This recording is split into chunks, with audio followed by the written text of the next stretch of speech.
आप सभी लोगों को नमस्कार। उम्मीद करता हूँ आप सभी लोग अच्छे होंगे। दोस्तों, आज कई दिनों बाद मैं कहानी सुना रहा हूँ। इसके पीछे दो कारण हैं। एक तो मेरी तबीयत भी कुछ ख़राब थी और मैं पिछले दिनों दीपावली और छठ के पर्व पे अपने गांव गया था। चूँकि छठ पूजा से मेरा कुछ ज़्यादा ही लगाव है, मुझे अपने गांव से काफ़ी ज़्यादा लगाव है, तो मैं अपने गांव आता जाता रहता हूँ। तो इस बीच बहुत ज़्यादा गैप हो गया, कहानी मैं नहीं सुना पाया। इसके लिए मैं तहे दिल से आप लोगों से माफ़ी मांगता हूँ।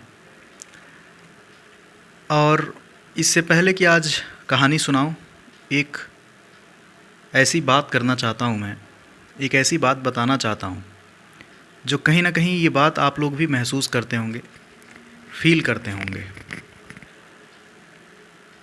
चूँकि मैं गोरखपुर का रहने वाला हूँ और लगभग 2 घंटे की दूरी पर, 70-80 किलोमीटर की दूरी पर मेरा गांव है। तो जब भी मैं गोरखपुर से अपने गांव जाता हूँ, तो जिस रोड से मैं गुज़रता हूँ अपने गोरखपुर से अपने गांव के लिए, जब भी मैं जाता हूँ तो एक चीज़ देखता हूँ कि जो पहले खेत हुआ करते थे, जहाँ पहले पेड़ हुआ करता था, धीरे धीरे वो पेड़ कट रहे हैं। अब धीरे धीरे वहाँ घर बन रहे हैं। जो खेत हुआ करता था वहाँ पर भी घर बन रहे हैं। और ये मैं कई सालों से देख रहा हूँ। हालत ये है कि अगर शहर और गांव का फ़र्क मिट जाए तो फिर कोई ज़िंदगी जीने में मज़ा नहीं है। मैं इसलिए ये बात बोल रहा हूँ कि एक तो अपने देश की जनसंख्या जिस तरीके से बढ़ रही है और जिस तरीके से पेड़ कट रहे हैं, ठीक है, हम आधुनिक दुनिया में कदम रख रहे हैं, बहुत ज़्यादा मॉडर्नाइज हो रहे हैं, लेकिन इस चक्कर में हम अपने प्रकृति के साथ इतना छेड़छाड़ कर रहे हैं। मुझे इसलिए घुटन होती है, कभी कभी बहुत ज़्यादा दुख भी होता है इस बात का कि जिस तरीके से, चूँकि हमारे तरफ लगभग पूरे इंडिया में रोड का निर्माण हो रहा है, 2 लेन, 4 लेन, 6 लेन, 8 लेन, पता नहीं क्या क्या बन रहा है। ठीक है, बनना चाहिए, लेकिन साथ ही साथ प्रकृति के साथ छेड़छाड़ नहीं करनी चाहिए।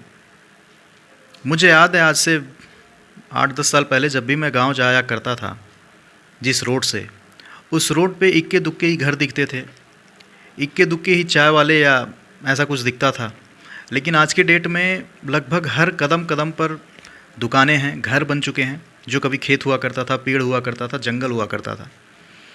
क्योंकि मेरा ये मानना है कि ज़िंदगी जीने के लिए, अच्छी ज़िंदगी जीने के लिए आपको प्रकृति के साथ छेड़छाड़ नहीं करना चाहिए। हालांकि इन सारी बातों का कोई फ़र्क पड़ने वाला है नहीं, लेकिन जब भी मैं गुज़रता हूँ उस रास्ते से, तो मैं बड़ा, प्रकृति से मेरा बड़ा प्रेम है, बड़ा लगाव है, लगभग सबको होता है। तो सोचा आज आपसे बात करूं, क्योंकि अगर मेरे ये बात कहने से अगर आप लोगों के अंदर थोड़ा बहुत भी अगर इस बात पर आप सोचेंगे, और हर आदमी कुछ ना कुछ सोच सकता है, कुछ जिम्मेदारी ले ले कि नहीं भाई मैं 2-4 पेड़ लगाऊंगा, हालांकि उससे कुछ होने वाला नहीं है जब तक इस पर सरकार ध्यान नहीं देगी, खुद सारे लोग ध्यान नहीं देंगे। तो कहने का मतलब ये है कि अगर शहर और गांव का फ़र्क मिट जाएगा, फिर ज़िंदगी जीने का मज़ा नहीं है दोस्तों, सुकून छिन जाएगा। ऑलरेडी हम शहर में देखते हैं, मैं ये नहीं कहता कि शहर में सुकून नहीं है, होगा, लेकिन एक गांव को गांव ही रहने दिया जाए, शहर को शहर की तरह ट्रीट किया जाए। अब हर जगह शहर हो जाएगा, कंक्रीट के पत्थर हो जाएंगे, पेड़ कट जाएंगे। आप ज़रा इमेजिन कीजिए कि अगर पेड़ ही ना हो तो हम अपनी ज़िंदगी कैसे जिएंगे, ऑक्सीजन के बगैर हम कैसे सांस लेंगे। आज आप दिल्ली की हालत देखिए, तो वहाँ सांस लेने में भी कितनी दिक्कत होती है। तो ये सब देखकर बड़ा दुख होता है, अंदर ही अंदर बड़ा घुटन सी होती है कि अगर ये सारी चीज़ें नहीं रहेंगे। अच्छा, एक चीज़ और मैं बताता हूँ आप लोगों को। मैं जब भी अपने गांव जाता था, एक एक ख़ास किस्म की चिड़िया होती है, उसको शायद गौरैया बोलते हैं या कुछ, पता नहीं, मुझे उतना उसके बारे में नाम मुझे नहीं मालूम है, शायद गौरैया ही बोलते हैं। आज की डेट में वो चिड़िया विलुप्त हो चुकी है। मैं बचपन में अभी भी कभी कभी जाता हूँ तो दाने वाने डालता हूँ, बट वो चिड़िया आज की डेट में बहुत ज़्यादा कम दिखाई देती है। इक्के दुक्के दिख गई तो दिख गई। तो धीरे धीरे ये सारी चीज़ें विलुप्त होती जा रही हैं। हम लोग इतना ज़्यादा मॉडर्न दुनिया में जाने की वजह से प्रकृति से इतना ज़्यादा पिछड़ते चले जा रहे हैं, इतना दूर होते जा रहे हैं, जो हमारी ज़िंदगी के लिए बेहतर नहीं है। तो खैर, ये मुझे लगा आप लोगों को बताना चाहिए। और पेड़ पौधे ज़रूर लगाइए दोस्तों, जितना हो सके आप लोग पेड़ों को कटने से बचाइए और प्रकृति की रक्षा कीजिए जितना हो सके दोस्तों। ये लगा मुझे आप लोगों को बताना चाहिए, तो आज मैंने आप लोगों से बताया। आज जो मैं कहानी सुनाने वाला हूँ, ये कहानी दो देशों के बीच की है, भारत और नेपाल, और कैसे एक पत्नी अपने दो पतियों के बीच उलझ कर रह जाती है। हालांकि उसकी बाद में फिर अंत बड़ा दुखदाई होता है। तो आज यही कहानी है। कहानी की शुरुआत होती है उत्तर प्रदेश के गोरखपुर ज़िले की। गोरखपुर ज़िले में एक पति पत्नी रहा करते थे। दोनों 2018 जून के महीने में नेपाल घूमने का प्लान करते हैं। वो भारत से यानी कि गोरखपुर से नेपाल 1 जून 2018 को नेपाल में एक जगह है पोखरा, बहुत ही अच्छी जगह है, सुंदर जगह है, टूरिस्ट प्लेस है, वो वहाँ घूमने जाते हैं। और 2-4 दिन का प्लान था। तो ये दोनों, पत्नी का नाम जो है राखी श्रीवास्तव उर्फ राजेश्वरी श्रीवास्तव, और जो पति था इसका नाम मनीष होता है। तो दोनों गोरखपुर से नेपाल घूमने के लिए जाते हैं। 1 जून 2018 को ये नेपाल के पोखरा पहुंचते हैं।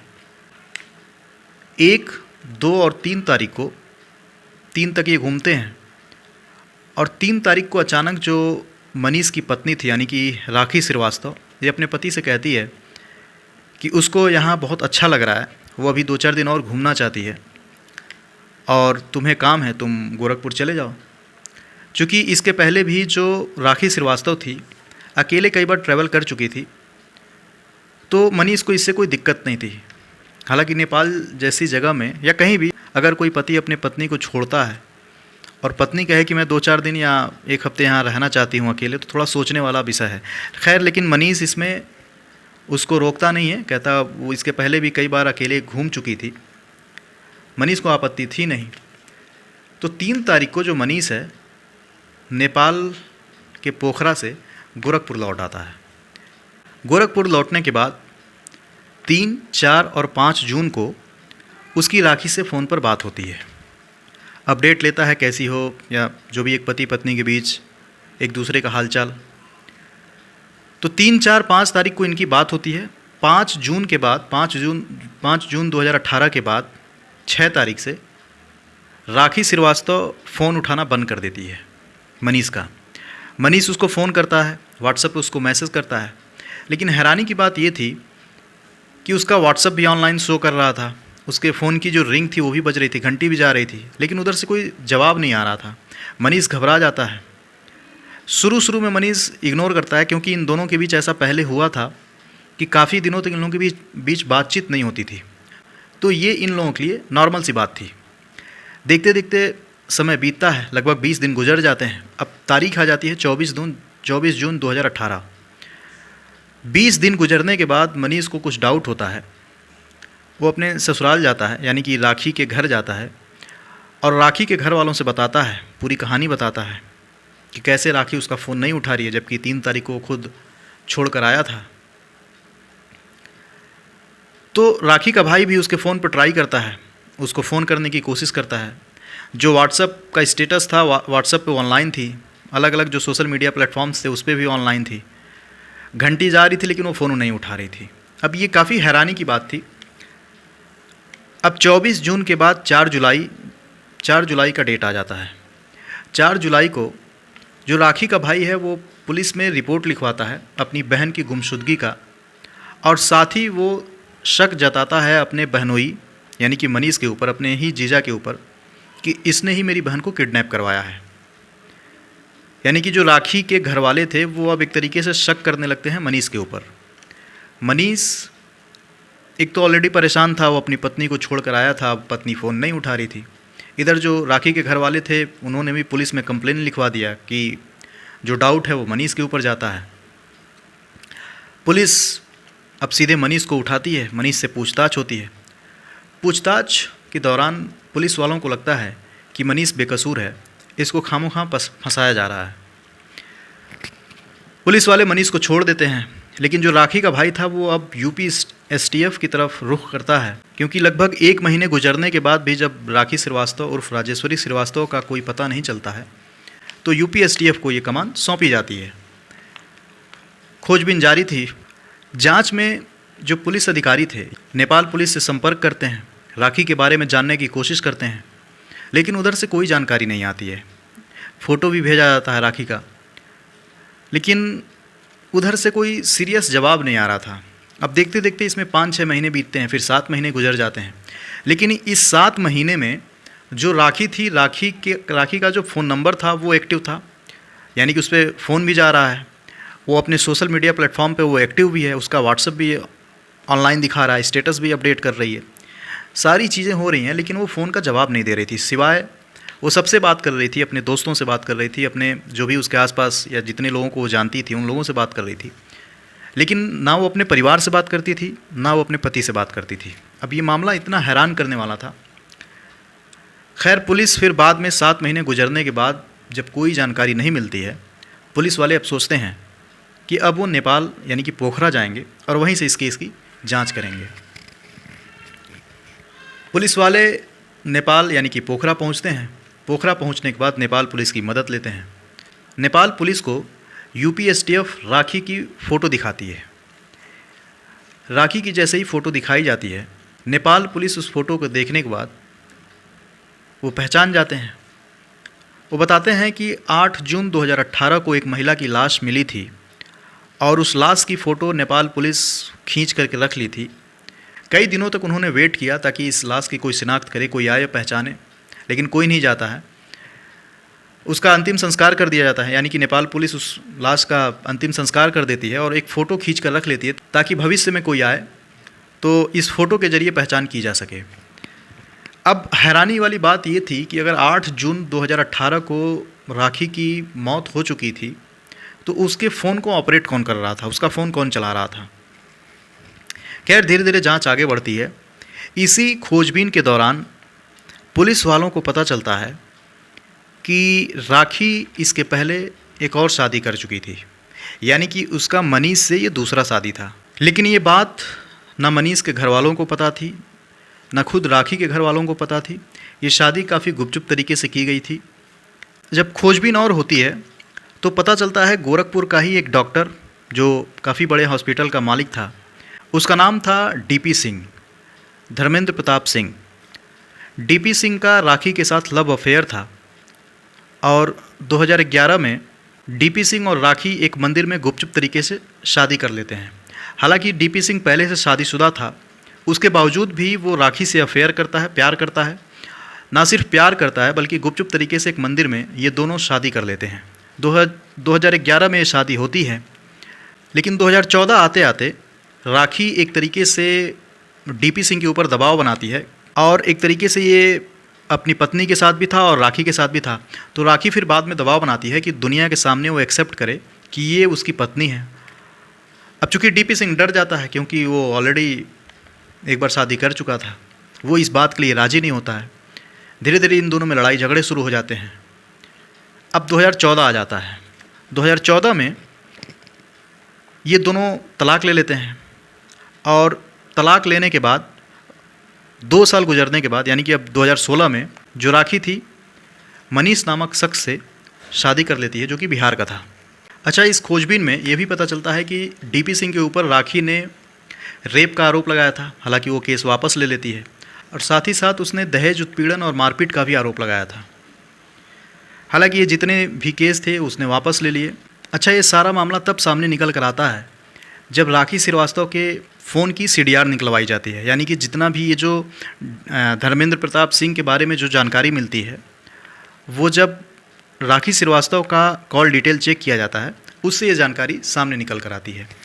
अब जब डीपी सिंह के बारे में पूरी जानकारी सामने आती है, उसके नंबर की सीडीआर निकलवाई जाती है, तो पता चलता है कि 4 से 8 जून के बीच जो डीपी सिंह थे उनकी लोकेशन यानी कि उनकी मौजूदगी नेपाल के पोखरा में शो हो रही थी। अब ये पुलिस वालों के लिए इतना काफ़ी था। पुलिस वाले फ़ौरन डीपी सिंह को उठाते हैं, उनसे पूछताछ होती है, लेकिन डीपी सिंह कहता है इसमें उसका कोई रोल नहीं है, पहली बार में वो बच जाता है। लेकिन जब और जांच की जाती है तो पता चलता है कि डीपी सिंह के साथ इसके ही हॉस्पिटल में काम करने वाले 2 कर्मचारी जो इसका साथ देते हैं और उनकी भी मौजूदगी 4 जून से लेकर 8 जून के दौरान उन दोनों एम्प्लॉयज़ की जो मौजूदगी थी वो नेपाल के पोखरा में थी। पुलिस वाले फ़ौरन उन दोनों को उठाते हैं। अच्छा, इसके पहले जब डीपी सिंह को उठाया जाता है तो काफ़ी नामी गिरामी हॉस्पिटल का डॉक्टर था, इस वजह से उससे ज़्यादा कड़ाई से पूछताछ नहीं की जाती है। लेकिन जैसे ही इसके जो दोनों जो एम्प्लॉय थे, चूँकि उन दोनों की मौजूदगी भी 4 जून से लेकर 8 जून के बीच वहाँ पाई जाती है, पुलिस वाले इनको उठाते हैं। उठाने के बाद अपने अंदाज में इनसे पूछताछ करते हैं, ये दोनों टूट जाते हैं। खैर, फिर बाद में डीपी सिंह को भी पकड़ा जाता है। उसके साथ भी जब पुलिसिया अंदाज में जब पूछताछ की जाती है तो फिर वो एक कहानी सुनाता है। कहानी ये थी कि 2011 में राखी और जो डीपी सिंह थे, इन दोनों को प्यार होता है। क्योंकि जो डॉक्टर था वो ऑलरेडी शादीशुदा था, लेकिन शादीशुदा होने के बावजूद भी वो राखी श्रीवास्तव से प्यार करता है। ना सिर्फ प्यार करता है बल्कि गुपचुप तरीके से 2011 में मंदिर में शादी करते हैं ये दोनों। 3 साल तो सब कुछ अच्छा चलता है, लेकिन 3 साल बाद अब राखी कहती है कि उसको सामाजिक तौर पे वो इसको स्वीकार करे, ये समाज में इसको बताए कि ये इसकी पत्नी है। चूँकि डॉक्टर इस बात के लिए तैयार नहीं हो रहा था और इसी वजह से इन दोनों के बीच लड़ाई होती है। देखते देखते मामला हाथापाई तक आ जाती है। फिर बाद में ये दोनों 2014 में डिवोर्स ले लेते हैं। इधर जो राखी थी वो 2016 में, यानी कि 14 में डिवोर्स लेती है, 2016 में मनीष नामक शख्स से शादी करती है।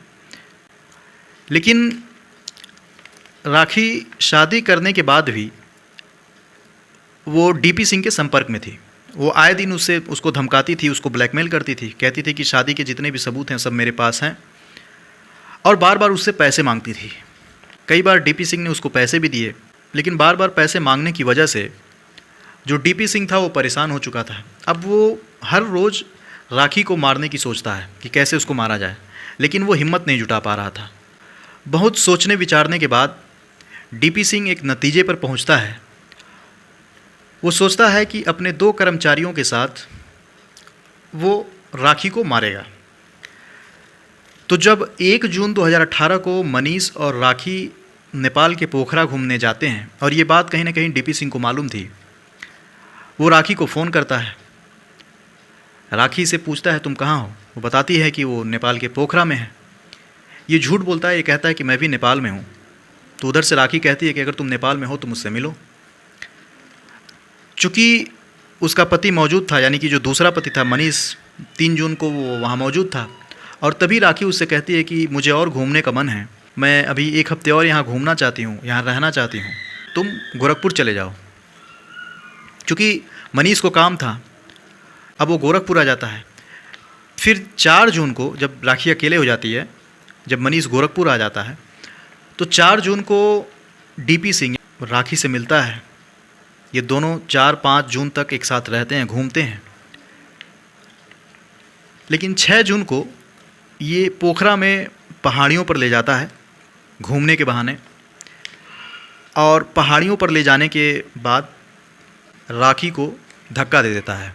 और इसका मदद ये दोनों इसके जो एम्प्लॉय थे, यानी कि जो कर्मचारी थे, वो करते हैं। अच्छा, इसने इन दोनों कर्मचारियों को कैसे तैयार किया था, उसके पीछे जो लालच थी वो ये थी कि इसने अपने दोनों एम्प्लॉयज़ को ये बोला था कि मैं तुम लोगों को कुछ पैसे दूंगा, तुम्हारी सैलरी भी डबल कर दूंगा, तुम लोग मेरा इस काम में मदद करना। तो ये एक तरीके से ये दोनों इसकी मदद के लिए जाते हैं। क्योंकि जिस हॉस्पिटल में ये जो डॉक्टर था, जिस हॉस्पिटल का ये मालिक था, उसमें ये दोनों एम्प्लॉय काम करते थे, और इसने पैसों का लालच देकर इन दोनों को तैयार किया था। अब तो 6 जून को जो डीपी सिंह था उसको घूमने के बहाने ले जाता है, पहाड़ी पर ले जाता है, और पहाड़ी पर से धक्का दे देता है, और साथ में ये दोनों भी उसको, यानी कि डॉक्टर की मदद करते हैं धक्का देने में। अब 8 जून को नेपाल की जो पोखरा पुलिस थी, 8 जून को राखी की लाश मिलती है। लाश की कोई शिनाख्त नहीं कर रहा था, कई दिनों तक वेट किया जाता है। जब कोई शिनाख्त नहीं करता है तो उस लाश की फ़ोटो खींचने के बाद उसका अंतिम संस्कार कर दिया जाता है। लेकिन फिर जब यूपीएसटीएफ आती है, फ़ोटो की जांच की जाती है, फ़ोटो मैच कर जाता है, जिससे ये सारी कहानी खुलकर सामने आती है। खैर, 21 दिसंबर 2018 को यूपीएसटीएफ ने डीपी सिंह को गिरफ्तार किया, साथ ही प्रमोद सिंह और दीपक सिंह को भी गिरफ्तार किया, जो इसके सहायक थे। गिरफ्तार करने के बाद शाहपुर पुलिस स्टेशन को सौंप दिया जाता है। बाद में इन तीनों को कोर्ट में पेश किया जाता है, जहां से इनको फिर जेल भेज दिया जाता है। ये केस खैर कोर्ट में चलता रहा, हालांकि डीपी सिंह को रिहाई मिल गई, लेकिन जो प्रमोद सिंह हैं और दीपक सिंह हैं वो अभी भी जेल में बंद हैं और अभी भी इस केस की आगे की जो कार्रवाई है, फाइल अभी भी खुली हुई है, आगे की जो कार्रवाई अभी चल रही है। तो ये थी आज की कहानी। अब जाते जाते यही कहूँगा दोस्तों कि अपने आसपास पेड़ ज़रूर लगाइए, प्रकृति की रक्षा कीजिए, पेड़ को कटने से बचाइए, अपना ध्यान रखिए, अपने सेहत का ख्याल रखिए, अपने लोगों का ख्याल रखिए। नमस्कार।